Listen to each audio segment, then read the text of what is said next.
Hi, it's me Vamp, and welcome back to Vamp Plays. Today we are looking at another hero, Hordin. Yeah, Hordin. Don't know why I said it so weird, but anyway, he belonged to the Banner Lords. As you can see, this is how I have him built so far. He's an epic champion. You can't really farm him since he's an epic, so you kind of have to get lucky and get him to drop. But anyway, let's go into his skills, then we'll come back to what artifacts I have on for him and whatnot so far. Okay. His skills, his one is probably his bread and butter, if I'm being honest. Attacks one enemy 2 times, grants an extra turn if target is killed. So you attack an enemy and it's based on attack. So you attack an enemy, the target dies, you get to go again. This is really good for arena. It's also good for stuff like Spider's Den and anything where you're dealing with multiple enemies. Even you can make an argument that it's good in campaign as well. So that's actually very good. Extra turn, extra turn, extra turn. I've seen him wipe out almost the whole team in the arena before. So, just that extra turn over and over again. And then his second ability, it's Bloodletter. Attacks one enemy, has a 60% chance of placing a 50% decreased attack debuff for 2 turns. Okay, so you know what? This is actually not too bad because it also heals him 10% of the damage inflicted and decreased attack debuffs. Always going to be good if I'm being honest. And I know you'll see 4 turns and whatnot here. But let's go ahead go to the tavern because I'm going to show you guys real quick that I don't fully have him upgraded. His 1 is going to in the end be able to do 25% more damage. His 2 is going to be able to, in the end, that will be 75% chance, no. Yeah, 75% chance of placing a 50% decreased attack debuff for 2 turns, as well as, 15% more damage. And then his third ability, which we didn't go over yet, but it places a 50% increased attack buff, a 30% critical chance, critical rate buff, and a 30% increased speed buff on this champion for 2 turns. And once you get him to Ascension 3 at least, it will also give him an extra turn. So it does all this regularly, but on Ascension 3 it will give him an extra turn. And as you see, leveling this up will decrease the cooldown from 6 turns to 5 turns.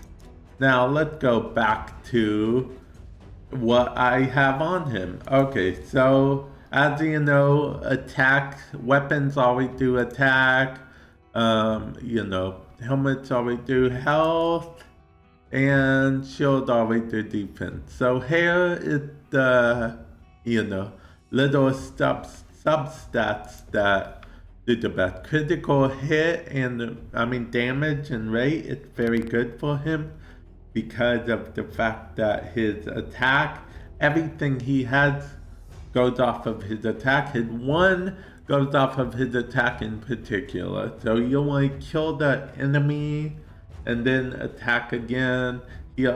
I have critical rate armor on him right now because that will boost his critical rate, especially with the Masteries skill we will go into later.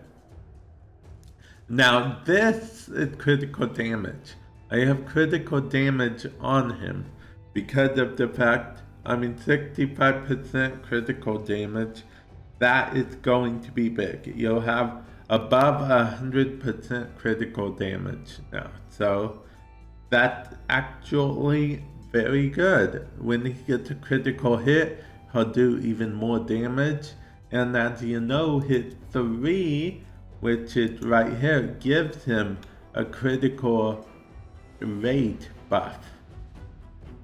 A 30% critical rate buff. So that, in combination with this buff, overall will be pretty good. Here's attack, because, more attack. More base attack isn't a bad thing with his skill. And then this, I chose speed because in the arena, speed is key, and him having more turns isn't a bad thing either, if I'm being honest.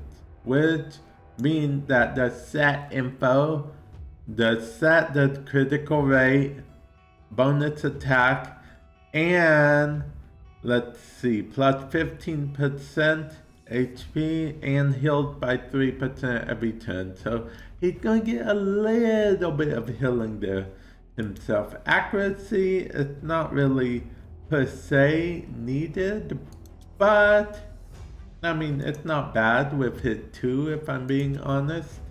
And overall, it's not terrible. Now let's get into his masteries, what we have here. Plus attack, plus 10% critical damage, increased damage inflicted to targets under shield buffs. That's just something I chose because I think it would be better than not. Increased max HP, heal the champion by 10% of the max HP the first time an enemy is killed every round.